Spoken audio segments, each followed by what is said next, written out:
دن کے 11 بجے ہیں۔ السلام علیکم، یہ ریڈیو پاکستان ہے۔ ترنم حامد سے خبریں سنیے۔ اہم خبروں کا خلاصہ۔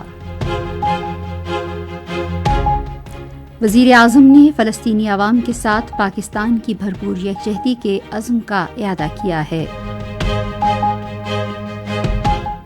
شہباز شریف نے پاکستان کے لیے IMF کی طرف سے $7 ارب کے پیکج کی منظوری پر اطمینان کا اظہار کیا ہے۔ وزیر اطلاعات نے کہا ہے کہ حکومت کی دانشمندانہ پالیسیوں کی بدولت مہنگائی اور روزمرہ استعمال کی اشیاء کی قیمتوں میں کمی کے مثبت نتائج سامنے آ رہے ہیں۔ اور ایٹمی ہتھیاروں کے مکمل خاتمے کا عالمی دن آج منایا جا رہا ہے۔ اور اب خبریں تفصیل کے ساتھ۔ وزیر اعظم شہباز شریف نے فلسطینی عوام کے ساتھ یکجہتی کے عزم کا اعادہ کیا ہے۔ نیو یارک میں فلسطینی صدر محمود عباس سے ملاقات کے بعد میڈیا کے نمائندوں سے گفتگو کرتے ہوئے انہوں نے کہا کہ پاکستان اور فلسطین کے عوام کے دل ایک ساتھ دھڑکتے ہیں۔ وزیر اعظم نے گزشتہ ایک برس کے دوران فلسطین پر اسرائیلی مظالم کی سخت مذمت کی۔ انہوں نے کہا کہ انسانیت نے اس طرح کی بربریت نہیں دیکھی۔ انہوں نے زور دے کر کہا کہ غزہ میں جنگ بندی اور فلسطینی ریاست کے قیام کے لیے متفقہ مطالبے کا وقت آ پہنچا ہے، کیونکہ اس کے بغیر خطے میں امن بحال نہیں ہو سکتا۔ شہباز شریف نے واضح کیا کہ فلسطینیوں کی قربانیاں رائے گاں نہیں جائیں گی اور ایک آزاد فلسطینی ریاست کے قیام کا موجب بنیں گی۔ فلسطینی صدر محمود عباس نے تسلیم کیا کہ پاکستان نے مسلسل فلسطین کے مسئلے کی حمایت کی ہے۔ وزیر اعظم محمد شہباز شریف نے اقوام متحدہ کی سلامتی کونسل پر زور دیا ہے کہ وہ اسرائیل پر فلسطینیوں کی نسل کشی کی پاداش میں تجارت اور ہتھیاروں سمیت مختلف پابندیاں عائد کرے۔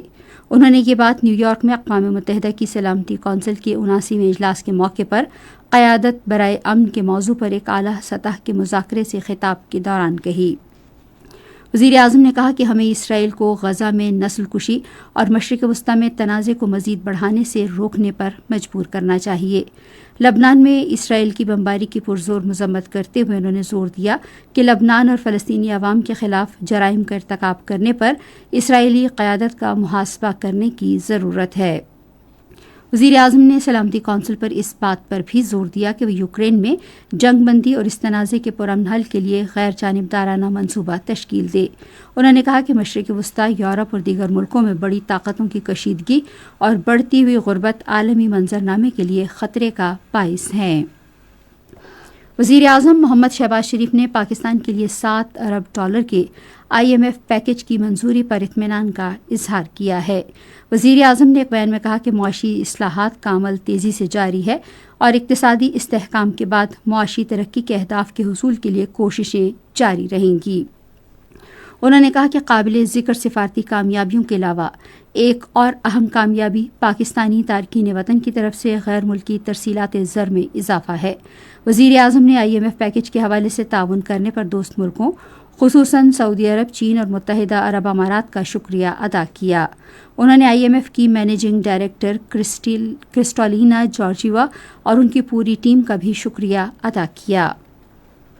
وزیر اطلاعات و نشریات عطا اللہ تارڑ نے کہا ہے کہ مہنگائی اور روزمرہ استعمال کی اشیاء کی قیمتوں میں کمی کی شکل میں حکومت کی دانشمندانہ پالیسیوں کے مثبت نتائج سامنے آ رہے ہیں۔ نیو یارک میں پریس کانفرنس سے خطاب کرتے ہوئے انہوں نے کہا کہ اقتصادی شرح نمو بڑھانے اور لوگوں کو ریلیف کی فراہمی کے لیے اصلاحات پر عمل درآمد کیا جا رہا ہے۔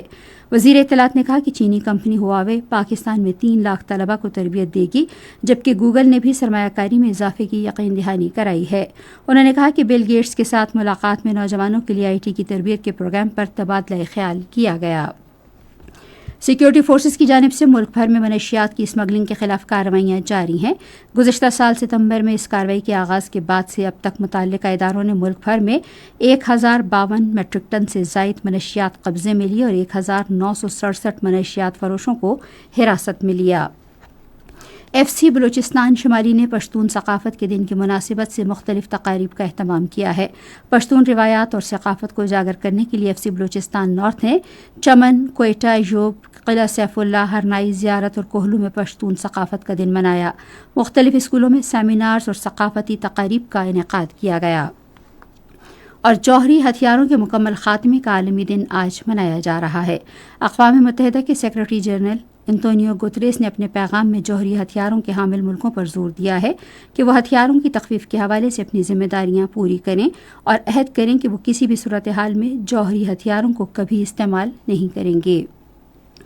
اسی کے ساتھ خبریں ختم ہوئیں. مزید خبروں اور تجزیوں کے لیے آئیے ہماری ویب سائٹ پر radio.gov.pk اور فیس بک کے link radio Pakistan news official پر براہ راست ویڈیو سٹریمنگ بھی ملاحظہ کیجیے.